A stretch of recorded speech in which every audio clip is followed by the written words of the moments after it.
Bom dia, queridos irmãos e amigos que estão conosco nessa manhã. Para nós é um prazer, uma alegria, uma felicidade enorme podermos compartilhar da palavra de Deus a cada domingo aqui em nossa igreja.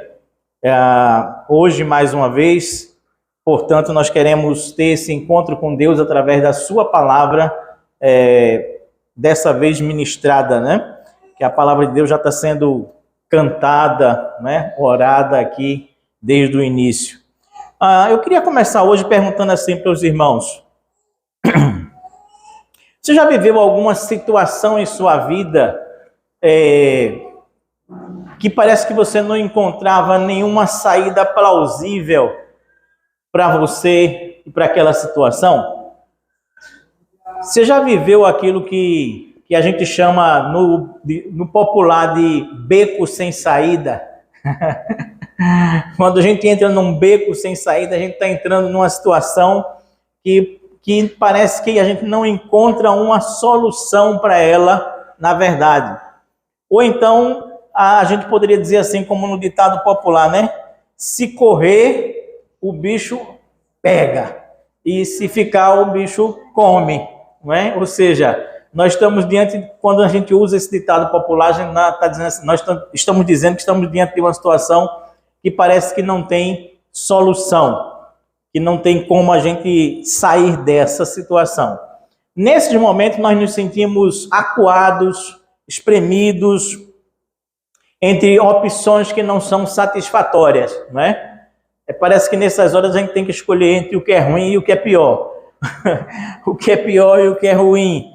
E a gente fica ali meio complicado nessa situação. Ficamos inseguros, sentimos que a nossa vida está correndo risco, o medo bate à nossa porta, a gente quer alguma coisa para se defender de uma situação como essa, a gente não encontra.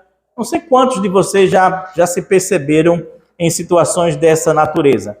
No Antigo Testamento, a gente tem um exemplo muito claro disso. É quando o povo está saindo do Egito, lembra? O povo de Deus está saindo do Egito, Faraó resolveu liberá-los, mas no meio do caminho se arrependeu dessa liberação e pega todo o seu exército, começa a perseguir o povo de Israel, e chega um ponto em que o povo de Israel tem o exército de Faraó atrás, perseguindo eles para os trucidar, matar, e à frente tem o Mar Vermelho, que eles não podem ultrapassar de jeito nenhum. Essa é uma situação de um beco sem saída, não é? Ou seja, de uma situação que se ficar o bicho pega e se correr o bicho come, a gente fica realmente acuado no meio dessas situações.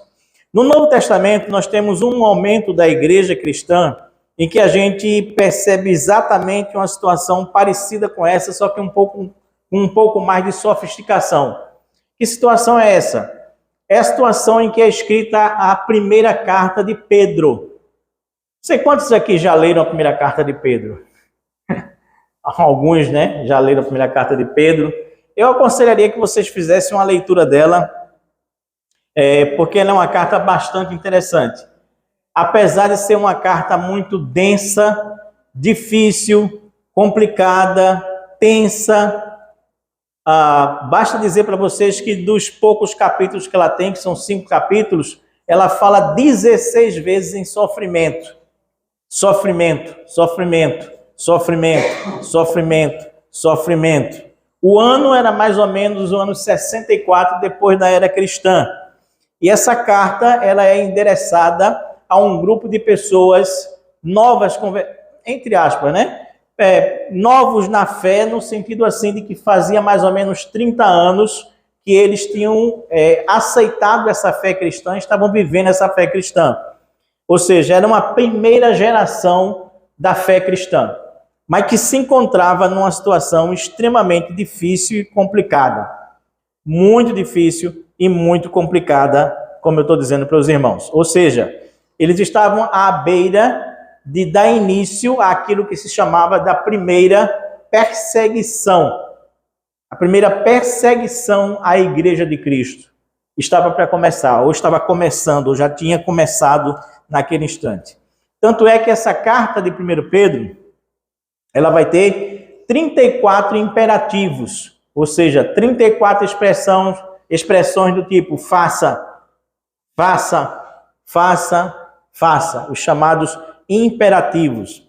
Vou citar dois deles aqui para os irmãos terem uma ideia. Aquele que diz assim: resistir firmes na fé ao diabo. Resistir firmes na fé ao diabo. Resista, resista firme, porque o bicho vai pegar. Não vai ser fácil, não. E o outro imperativo, que é mais desconhecido, e que é justamente o que eu estou querendo usar hoje como tema aqui, é esse que diz assim: armai-vos. Armai-vos. Calma, não é nenhuma ordem bolsonarista, não, tá? Acho que quando os irmãos receberam esse tema ontem, né? Assim, que é isso? O pastor está bolsonarista aqui agora, vai trazer o bolsonarismo? Não, não tem nada a ver com bolsonarismo, mas existe esse imperativo na primeira carta de Pedro, que diz assim: armai-vos. Ponto. Se arme. Se arme. Porque o bicho vai pegar. Porque não vai ser fácil. Porque vai ser complicado. E eu sei que hoje, com certeza, alguns de nós aqui talvez estejamos vivendo situações que são situações complicadas, difíceis, tipo beco sem saída para nossas vidas também. Ok? Então, abra sua Bíblia em 1 Pedro, primeira carta de Pedro, no capítulo 1, onde nós vamos ler apenas os versículos iniciais. E esses versículos iniciais já nos vai dar uma base para a gente entender como era esse beco sem saída da igreja de Cristo Jesus naquela época, naquele instante. O texto diz assim: aos eleitos de Deus, peregrinos dispersos no Ponto, na Galácia, na Capadócia, na província da Ásia e na Bitínia, escolhidos de acordo com o pré-conhecimento de Deus Pai, pela obra santificadora do Espírito, para a obediência a Jesus Cristo e a aspersão do seu sangue. Que Deus queira nos abençoar na compreensão desse pequeno texto, por enquanto, em nome de Jesus, amém. Pai amado, Deus bendito, nós estamos buscando a Tua presença, queremos te agradecer o Teu carinho, o Teu amor. Queremos agradecer essa manhã de domingo que estamos aqui, te cultuando, louvando, engrandecendo, mas principalmente estamos reunidos para ouvir a Tua voz, essa voz que tem nos sustentado dia a dia, momento a momento, instante a instante, Pai.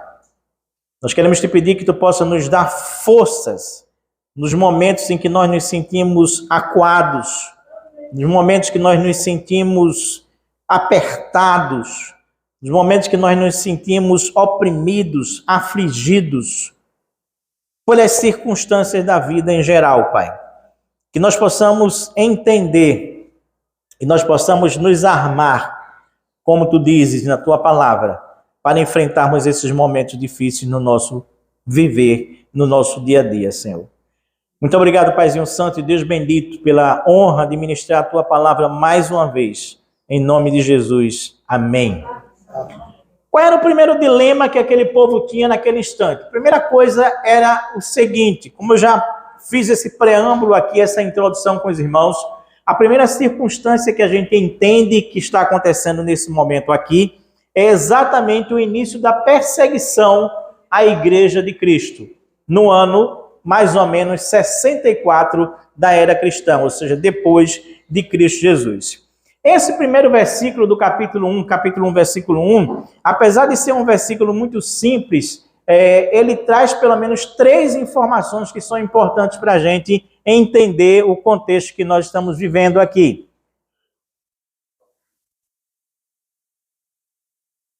Só um instante.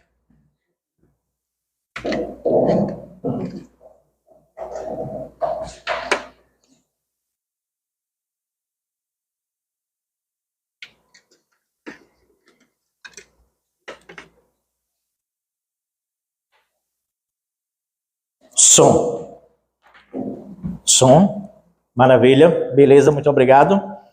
Como eu dizia, esse primeiro versículo do capítulo 1, versículo 1, ele é um versículo simples, mas ele traz algumas informações que já são bastante interessantes e importantes para cada um de nós, para a gente entender o contexto dessa carta. A primeira informação que ele traz é exatamente a seguinte: aos eleitos, ou seja, essa carta ela é endereçada, na verdade, a pessoas convertidas, chamadas aqui de eleitas.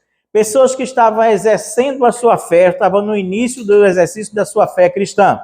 Até então, a Igreja de Cristo Jesus havia sido, vamos dizer assim, comparada como uma espécie de ramo do judaísmo e não tinha sofrido nenhuma perseguição até então. Muito pelo contrário, ficava debaixo dessa capa do judaísmo e ficava por ali e ninguém prestava muita atenção na Igreja de Cristo. Depois disso, já pelo ano 60 e poucos, né, da era cristã, aí sim, Roma começa a prestar atenção de que aquele povo não é, na verdade, um ramo do judaísmo, mas, na verdade, eles têm uma fé que é uma fé própria, específica, que se nega, por exemplo, a prestar culto ao imperador. E isso já começa a criar uma certa animosidade nesse contexto aqui. Segundo, esses peregrinos, aliás, esses eleitos, também são chamados nesse instante de peregrinos dispersos. Leram aí direitinho? Aos eleitos, peregrinos dispersos. Essa é outra informação importante. Noutras traduções vão dizer assim, a esses estrangeiros, a esses exilados. Ou seja, nós poderíamos chamar também essas pessoas de refugiados. Gente que não vivia na sua terra natal. Gente que havia saído da sua terra natal porque a perseguição já havia começado, já havia iniciado, na verdade. E terceira informação que esse texto nos traz, no capítulo 1, versículo 1, é justamente de que nessas pessoas dispersas, essas pessoas, elas tinham uma certa afinidade com Roma, porque eles tinham ido se abrigar numa região de uma província que era eminentemente de uma cultura romana, que são nomeadas aí como a região, na verdade, do Ponto, Galácia, Capadócia, Ásia Menor e Bitínia, certo? Ou seja, em outras palavras, esse pessoal era um pessoal que já começava a ser perseguido, tão perseguido que tinha se tornado fugitivo da sua terra natal. Fugitivo porque estavam temerosos pela sua própria vida. Fugitivos porque estavam temerosos pela sua própria vida. E estavam temerosos pela sua própria vida porque eles estavam sendo perseguidos por ninguém mais, ninguém menos do que um sujeito chamado de Nero. Entendeu? Nesse ano de 64, o imperador era Nero. E Nero não era flor que se cheirasse. Nero realmente era um camarada difícil e complicado. Ou seja, a primeira perseguição à Igreja de Cristo Jesus, ela se dá exatamente na figura do imperador chamado de Nero. E por que esse Nero despertava tanto medo, tanto temor, tanta dificuldade na Igreja de Cristo naquele instante e começava a perseguir essa igreja e impunha tanto medo às pessoas? Deixa eu dar algumas informações sobre ele para vocês terem uma ideia do que foi essa perseguição. Primeira coisa, Nero ele começou a governar de 54 até 68 depois de Cristo Jesus. Ele subiu ao trono graças a uma trama da sua mãe, que mandou matar o próprio marido, que era seu tio, a fim de que Nero assumisse o trono. O negócio já começa ruim a partir daí, né? A mãe de Nero manda assassinar o seu próprio marido para que ele, Nero, pudesse assumir o trono, porque Nero ele era um filho adotivo, ele não era um filho legítimo do imperador Cláudio naquele momento ali. Apesar de ter sido educado por um grande filósofo chamado Sêneca, em algum momento da história, o caráter de Nero vai mudar completamente. Vai mudar de uma forma tal que ele começa a ser muito mais famoso e conhecido pelas suas atrocidades do que qualquer outra coisa. Primeiro, ele manda matar o filho legítimo de Cláudio, para não ter concorrente tentando tomar o lugar dele. Segundo, ele manda, na verdade, pede e consegue que o Senado de Roma dê uma ordem para ele matar a própria mãe. Ele mata a própria mãe para agradar a uma amante chamada Popéia, que era esposa de outro homem.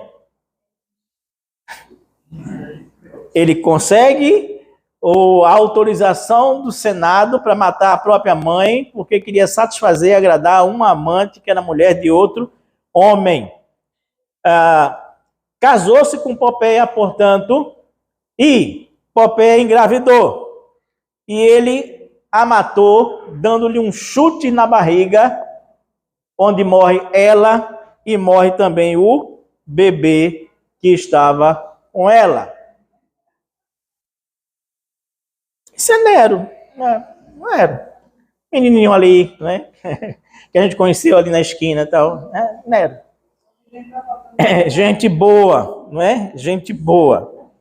Depois da morte da sua esposa, ex-amante e esposa, né? Popéia, ele decide casar com uma irmã dele chamada Antônia. Era uma irmã adotiva. Como ela se nega a casar com ele, logo ela morre. Ele manda matá-la também, por recusar-se a casar com ele. Depois ele casa com uma outra mulher, na verdade. É dentro desse contexto que no ano 64, Nero se encontra em cima do telhado do seu palácio, tocando lira, compondo versos sobre a destruição de Troia, enquanto ele mesmo tinha mandado tocar fogo em Roma. Roma pegando fogo e ele tocando lira lá em cima do telhado do palácio dele, compondo versos naquele instante ali. Ou seja, como ele precisava arrumar um bode expiatório para essa situação do incêndio, logo ele acusa os cristãos de terem tocado fogo em Roma, terem incendiado Roma. E a partir daí, então, ele encontra o motivo para começar a perseguir os cristãos. Você entende agora por que os cristãos começaram a desaparecer de Roma, sumir de Roma, e para o Ponto, Galácia, Capadócia, Ásia Menor, Bitínia e etc, etc. Entende agora? É exatamente dentro desse contexto aqui, nesse momento. Essa perseguição foi tão indiscriminada, tão indiscriminada, tão indiscriminada, que à noite Roma era iluminada por cristãos que eram amarrados em estacas ou cruzes, às vezes, e era tocado fogo nesses cristãos vivos. E esses cristãos, eles funcionavam como postes de energia, de luz, para as ruas de Roma, nesse instante. Era assim que a coisa acontecia naquele momento ali. Ruas eram iluminadas à noite por corpos de cristãos crucificados e queimados vivos naquele instante. Em seguida a isso, ele começa a promover uma brutal diversão chamada de circo, que era justamente as lutas entre os gladiadores, os embates entre os gladiadores. Só que não era apenas lutas entre homens que aconteciam ali. Acontecia também dele pegar os cristãos, soltar na arena e soltar leões para que pudessem, entre aspas, os cristãos lutarem contra os leões famintos. E é claro que os cristãos sempre levavam a desvantagem nesse processo aí, e eram, na verdade, dilacerados por essas feras que os rasgavam na frente de todo mundo. Curioso com isso, aquilo que se chamou na época da política do pão e do circo. Do pão e do circo. Ou seja, vamos dar um pouco de diversão para esse povo, e a diversão era essa diversão brutal, sangrenta, da qual o próprio Nero era o primeiro a amar esse tipo de espetáculo, né? Ele adorava esse tipo de espetáculo. Portanto, cristãos nessa época, eles eram decapitados, crucificados, queimados, dilacerados por feras, torturados. E nem Pedro e nem Paulo escaparam da perseguição de Nero. Possivelmente, Paulo morre primeiro, decapitado, e Pedro crucificado de cabeça para baixo. Nem eles escapam desse processo. E antes de cometer suicídio, porque chega um momento tal que a insanidade de Nero é tão grande, que a própria guarda pretoriana desiste dele. Diz: a gente não vai servir a esse doido mais de jeito nenhum, a esse maluco. E o próprio Senado decreta a morte dele.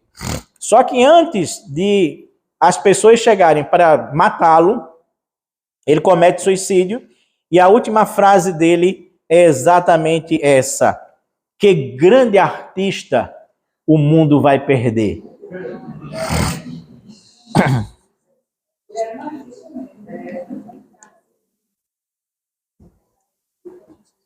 Eu não sei qual é o tipo de arte que ele praticava, né?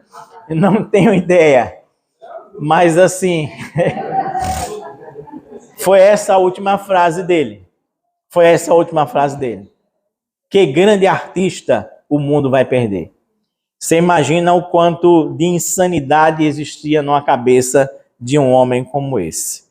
Você entende agora qual é o contexto da primeira carta de Pedro? É um contexto de uma extrema perseguição. Perseguição essa que não acabou com Nero quando ele morreu, mas continuou também com os outros imperadores ali.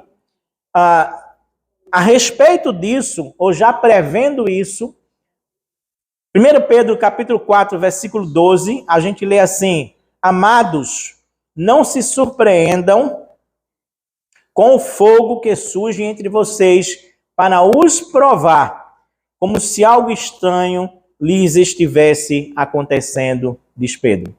Amados, não estranhem, não se surpreendam com o fogo que vai surgir entre vós. Essa expressão, possivelmente, interpretam alguns teólogos, significava exatamente o tipo de perseguição sanguinária, sangrenta, que o povo de Deus estava passando naquela hora, naquele instante. Quanto a si mesmo, o próprio Pedro, ele escreve em 2 Pedro, capítulo 1, versículo 14 e 15, a seguinte frase. Ele diz: sei que vou morrer em breve. O Senhor deixou isto muito claro para mim. Portanto, estou particularmente desejoso de que vocês tenham anotado tudo, para que depois que eu morrer, possam recorrer ao arquivo, à carta, sempre que precisarem. Ou seja, o próprio Pedro sabia exatamente que ele em breve ia morrer, que ele não ia sobreviver àquela perseguição que estava acontecendo ali de jeito nenhum. Essa era a situação primeira desse beco sem saída. Qual era a segunda situação? Aí nós vamos voltar para 1 Pedro, capítulo 4, versículos de 2 a 4. 1 Pedro, capítulo 4, versículos de 2 a 4. Se pela frente existia essa perseguição que já começava, estava desencadeada, e cristãos, milhares e milhares e milhares de cristãos já estavam morrendo, qual era a outra opção para esses, entre aspas, novos convertidos? Era desistir da fé cristã. Era dizer, não, estou fora. Vou morrer nada? Sou maluco? De maneira nenhuma. E aí vem exatamente 1 Pedro capítulo 4, versículos 2 a 4. Eu vou fazer uma seleção desse versículo lendo o seguinte. Dizendo assim, para que no tempo que lhe resta, não vivam mais para satisfazer os maus desejos humanos, mas sim para fazer a vontade de Deus. No passado, vocês gastaram tempo o suficiente fazendo o que agrada aos pagãos. No passado, vocês gastaram tempo o suficiente fazendo aquilo que agrada aos pagãos. O que Pedro está dizendo àqueles exilados é mais ou menos assim, olha, eu estou vendo, eu estou sabendo, eu estou percebendo que tem muitos de vocês que estão dando para trás. Tem muitos de vocês que estão desistindo. Tem muitos de vocês que não estão aguentando. E aí o que é que eu tenho para dizer para vocês? Eu tenho para dizer para vocês, olha, vocês já gastaram tempo suficiente no passado vivendo aquela vida que não agradava a Deus. Vivendo aquela vida desregrada, completamente desregrada. Portanto, nesse momento, nesse instante, prestem bem atenção, não vale a pena voltar atrás. Não vale a pena voltar a viver aquela vida. Não vale a pena desistir. Não vale a pena. E aí Pedro ele vai usar aquilo que se chama nos escritos do passado, uma lista de vícios, para representar o tipo de vida que eles tinham vivido anteriormente. Pedro vai dizer assim para eles, olha só, existe uma série de comportamentos que vocês viveram e que vocês não devem viver mais, vocês não devem voltar atrás. E ele diz assim, 1 Pedro 4, 2, não continues a viver de acordo com as paixões dos homens. Paixões aqui é uma tradução para perversões, excessos, vícios, gula, endeusamento. Não vivam mais essa vida. Não voltem a viver essa vida. Não façam isso de jeito nenhum. Não vivam mais em dissoluções. Eu estou caminhando aí exatamente nesse trecho aí de 1 Pedro 4, de 2 a 5, tá? Não vivam mais em dissoluções. Essa palavra no grego significa licenciosidade, deboche, sensualidade, vários tipos de excesso. Na verdade, Pedro está dizendo assim, não vale a pena viver uma vida sem encanto. Não vale a pena viver essa vida completamente devassa que vocês viviam anteriormente. Ele vai dizer assim, não vivam mais em concupiscências, que é uma palavra comum para significar todo tipo de desejo, bom e mal, tanto faz. Mas nesse contexto aqui, principalmente os desejos maus, ruins, que vocês viviam anteriormente. Ele vai dizer, não vivam mais também em borracheiras, que significa bebedeira, vinho em abundância. Não vivam mais em festas onde o vinho está sobrando, ou seja, não vivam mais em festas open bar. Porque naquela época existiam as festas open bar, né? Open bar é a expressão usada na modernidade hoje para dizer que o bar está livre, né? Ou seja, você enche a sua cara até cair, desgraçado, lá. Então, vai ter bebida até umas horas para você aí, nem se preocupe, porque quanto mais você encher a cara, mais tem para você encher a cara. Naquela época, era exatamente assim, desse jeito. A última palavra, ou a penúltima palavra que Pedro vai usar aí nesse texto, é dizer assim, não vivam mais em orgias. No grego é komos, que significava uma procissão festiva, banquete, festividade excessiva, orgias comunitárias, prostituição cultural, cânticos, danças, devassidão sexual, alcoolismo. Você está entendendo? Essas palavras todas aqui, Pedro está dizendo que representava o tipo de vida que eles viviam anteriormente. E ele completa dizendo também que eles viviam em detestáveis idolatrias. Ou seja, culto a deuses pagãos, que fundamentavam esse tipo de prática e de rituais praticados ali. Ele está dizendo assim, olha, presta atenção. Os teus amigos antigos,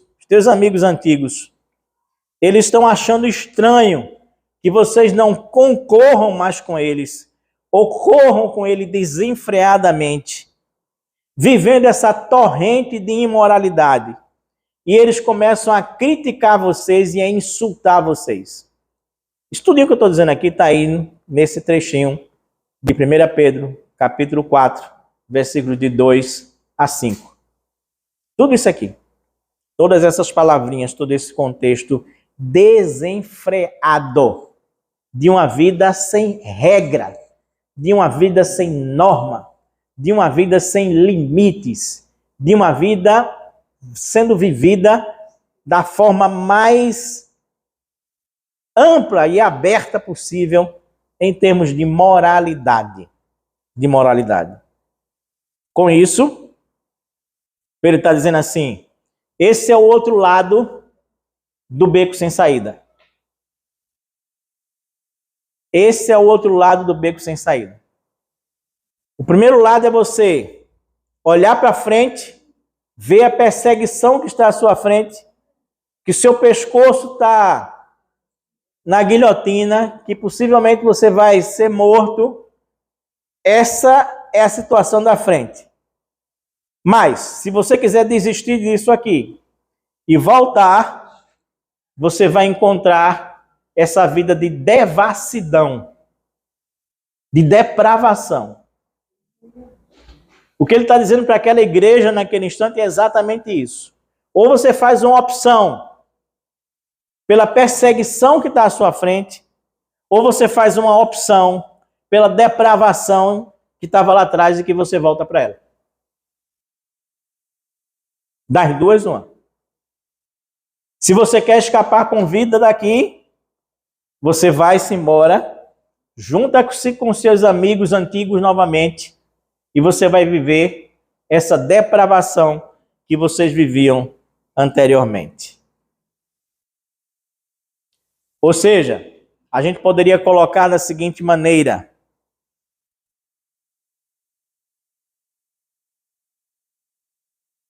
ou vocês se entregam aos prazeres da carne, para usar uma expressão que a gente conhece hoje em dia, né? Ou você se entrega aos prazeres da carne voltando a viver como você vivia no passado, ou você entrega a sua carne na mão de um doido, de um louco, que vai lhe jogar na boca dos leões. É com você. Quando eu reflito sobre esse contexto, sobre essa situação aqui, eu vejo exatamente a mesma situação de hoje de nós cristãos. Muitas vezes para nós é dada essas duas opções. Exatamente as duas opções. Ou você é tentado de diversas maneiras, pelas orgias da vida, pela bebedice da vida, pela sexualidade desenfreada, pela ausência de moral, pelos prazeres que a vida dá, e aí o diabo chega para vocês e diz assim, olha, estou te colocando aqui no pináculo. Tudo isso te darei se prostrado me adorares. Ou você diz não, e aí você vai ver o que vai acontecer com você. Você vai ser perseguido por mim. E você vai estar lascado.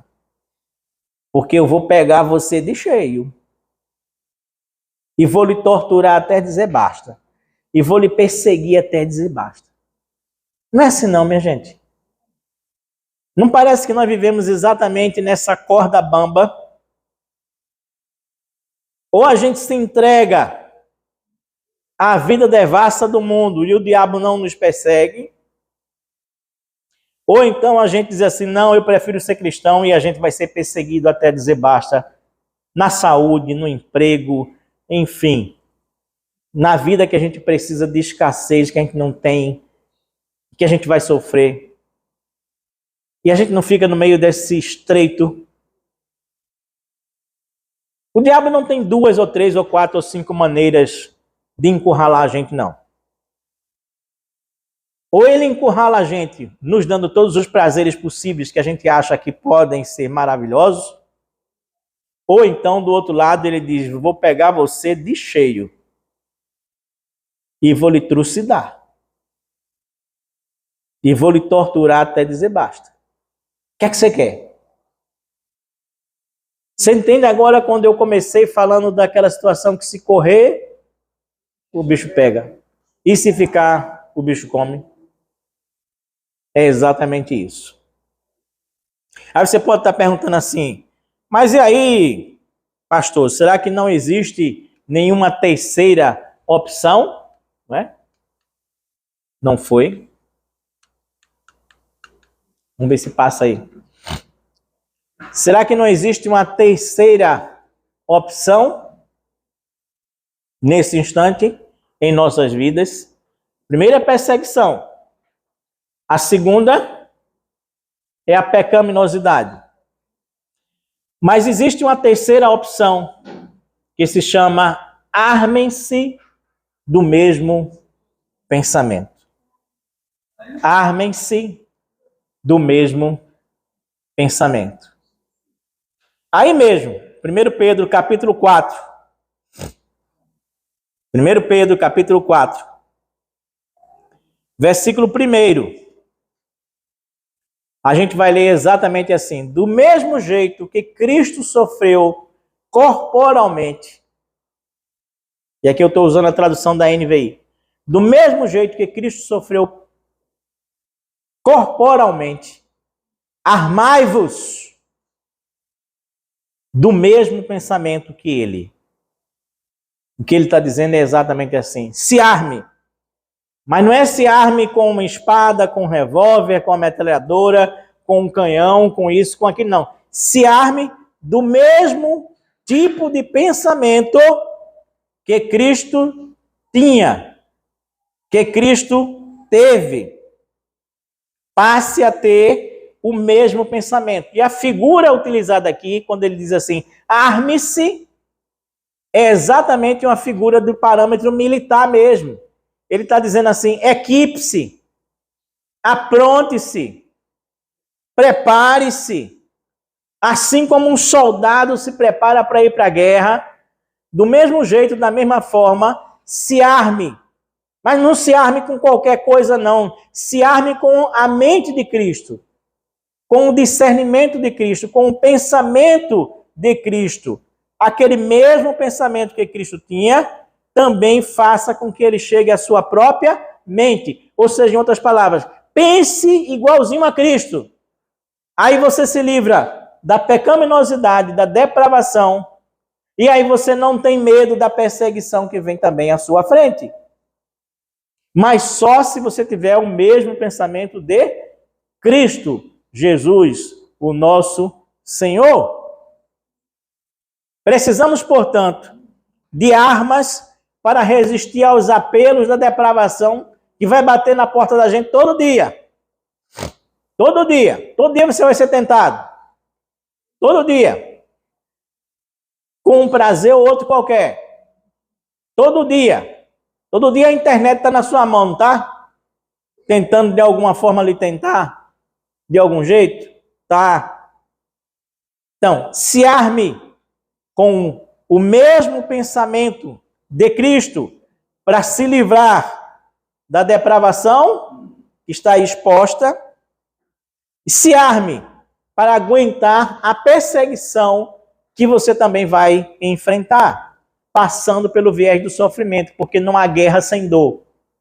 Não há guerra sem dor. Portanto, você entende agora porque Pedro diz? Portanto, arme-se.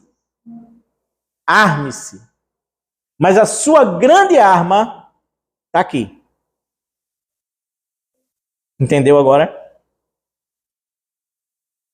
A sua grande arma é o seu pensar. Pensar igual a Cristo. Arme-se também do mesmo pensamento.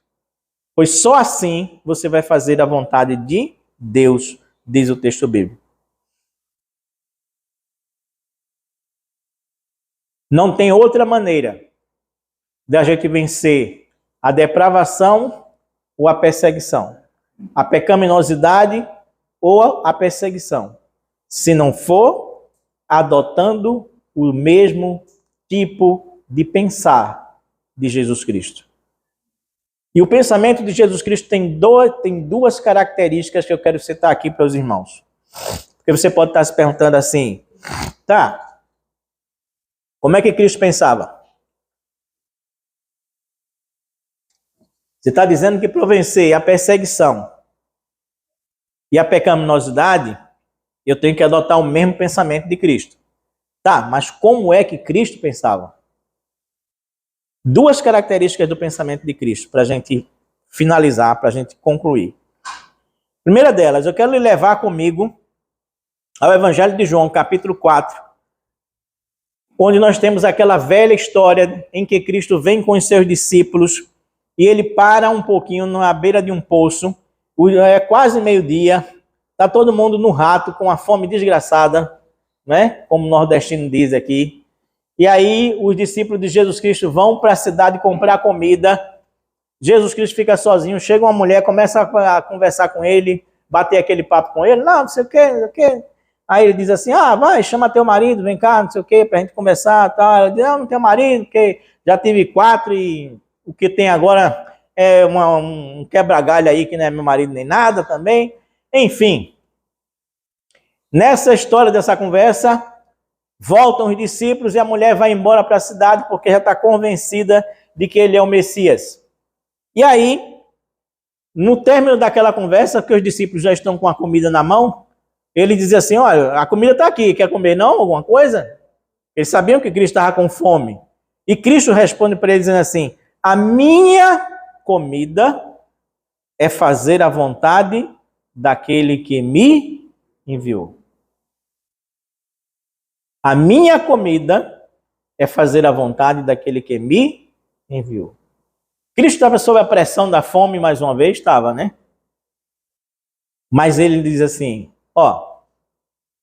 apesar de eu estar com fome, mas a verdadeira comida, que é a minha comida, é fazer a vontade daquele que me enviou.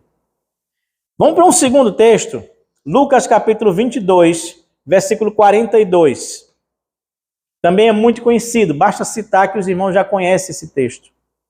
Lucas 22, 42. O que é que nós temos aí? Nós temos Cristo no momento do Getsemane, Cristo num momento de extrema pressão, vai orar e dizer assim, olha, venham orar comigo, os discípulos com ele. E ele deixa lá os discípulos, continua a orar, volta, encontra os discípulos dormindo, vai, volta, encontra os discípulos dormindo, mais uma vez. Mas a oração dele diz uma coisa que é muito interessante, que fecha com aquele primeiro versículo de João capítulo 4. Ele diz assim, Pai, se queres, afasta de mim este cálice. Contudo, não seja feita a minha vontade, mas sim a tua vontade. E o texto diz que apareceu então um anjo do céu que o fortalecia. Mas o que eu quero chamar a atenção aqui dos irmãos é o seguinte. Mais uma vez, Cristo está dizendo o quê? Que a vontade dele é que deve imperar? Não. Mais uma vez ele está dizendo assim, olha, é a tua vontade. Do mesmo jeito que ele disse lá em João, a minha comida é fazer a tua vontade. Ele diz aqui agora, contudo que não se faça a minha vontade, mas se faça a tua vontade. Qual é a primeira característica então do pensamento de Cristo? É que o pensamento de Cristo é focado, presta bem atenção pelo amor de Deus. O pensamento de Cristo ele é focado na vontade de Deus. Entendeu agora o que eu quero dizer? Qual é a primeira característica do pensamento de Cristo? É que ele tem um pensamento focado exatamente na vontade de Deus. O meu pensamento, o seu pensamento, o pensamento de cada um de nós aqui é focado na vontade de Deus. Ou seja, em primeiríssimo lugar, no nosso modo de pensar, está a vontade de Deus. Se você quer vencer as tentações, se você quer perder o medo das perseguições, você precisa ter um pensamento focado na vontade de Deus. Segunda característica do pensamento de Cristo. E aí nós vamos encontrar isso lá em Mateus capítulo 4. Mateus capítulo 4, Jesus Cristo é tomado de onde ele está, é levado para o deserto para ser tentado pelo diabo. E aí passa 40 dias e 40 noites sem comer. E ao final daqueles 40 dias e 40 noites, o diabo chega e diz o quê? Se tu és o Filho de Cristo, aliás, o Filho de Deus, manda que essas pedras se transformem em pães. E Jesus Cristo responde como? Está escrito. Primeiro vem essa expressão, que faz toda a diferença. Está escrito que nem só de pão viverá o homem, mas de toda a palavra que sai da boca do Senhor. Aqui está a segunda característica do pensamento de Cristo. O pensamento de Cristo é um pensamento extremamente bíblico. Bíblico. Ele responde com a Bíblia. Ele responde com a palavra de Deus. O que Cristo está dizendo assim, a questão não é o pão, a questão é a palavra.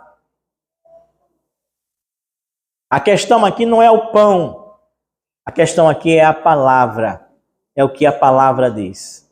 A questão aqui não é alimentar o meu corpo com o pão, mas é alimentar a minha alma com a palavra de Deus. O diabo para aí? Não. Ele insiste. Põe Jesus Cristo lá em cima, no pináculo do templo, e diz assim, também está escrito que ele dará ordem aos seus anjos, se você se lançar daqui, os anjos vão lhe amparar e você vai cair suavemente. Esse desgraçado é sutil, né? Como Jesus Cristo respondeu com a palavra, ele ataca com a palavra. Também está escrito. Não está escrito também? Então, aí Jesus Cristo também diz assim, olha, calma aí. Também está escrito, não ponha à prova o Senhor seu Deus. O que Jesus Cristo está dizendo para ele? Está dizendo para ele assim, olha, não é só uma questão de estar escrito, mas é a prioridade do que está escrito. Eu não estou aqui para dar espetáculo. Não. Não é só o que está escrito, mas é a prioridade do que está escrito. E a prioridade do que está escrito é que eu preciso, na verdade, não provar, não tentar o Senhor meu Deus com provas bestas. Como, por exemplo, fazer anjo de paraquedas para eu aterrissar lá embaixo. Terceiro, leva ele lá para o pico do monte e diz assim, tudo isso aqui te darei se prostrado me adorares. Tudo. E Jesus Cristo responde o quê? Está escrito. Todas as três respostas de Cristo têm essa expressão antes. Também está escrito o quê? Adore o Senhor, seu Deus, e a Ele somente preste culto e a mais ninguém. O que Cristo está dizendo é assim, não é uma questão de opção, é uma questão de adoração. Não é uma questão de opção, que eu adoro o Deus ou adoro você, eu adoro você, porque a recompensa vai ser a mesma. Eu vou ganhar tudo aqui. Não. Não. É uma questão de adoração. E aí ele diz, arreda Satanás, e ele desaparece dali. Se queremos perder o medo das perseguições, esquecer os maus desejos pecaminosos do passado, do nosso próprio passado, de vez em quando a gente tem uma saudadezinha dos pecados, entendeu? Faz-se sincero, né? De vez em quando a gente não parece que dá, né? Quer dar uma recuada, né? Umas mancadas, não é assim? Se queremos perder o medo das perseguições, resistir às tentações do passado, nós precisamos nos armar com o pensamento de Cristo, que é focado na vontade de Deus e é extremamente bíblico.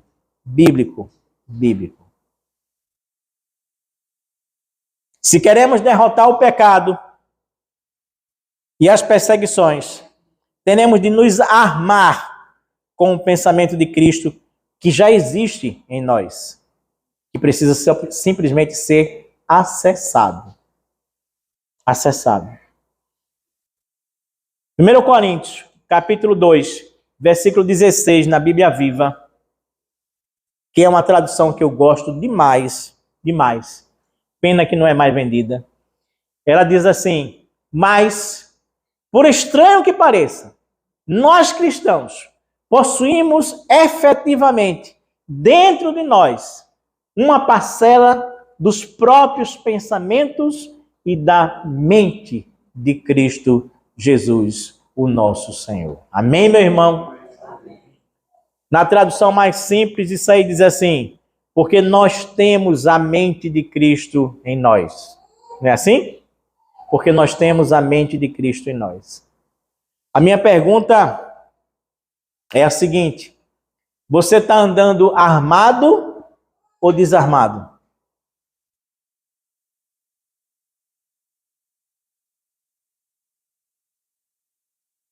Entendeu? Se você está andando na vida desarmado, você pode cair ou pelas perseguições que estão na sua frente, ou você pode cair pelas tentações que estão atrás de você. Saia desse beco sem saída. Saia desse beco sem saída, andando armado, mas armado com a mente de Cristo em você. Jamais se desarme de ter esse pensamento focado na vontade de Deus e bíblico, no nome de Jesus. Amém.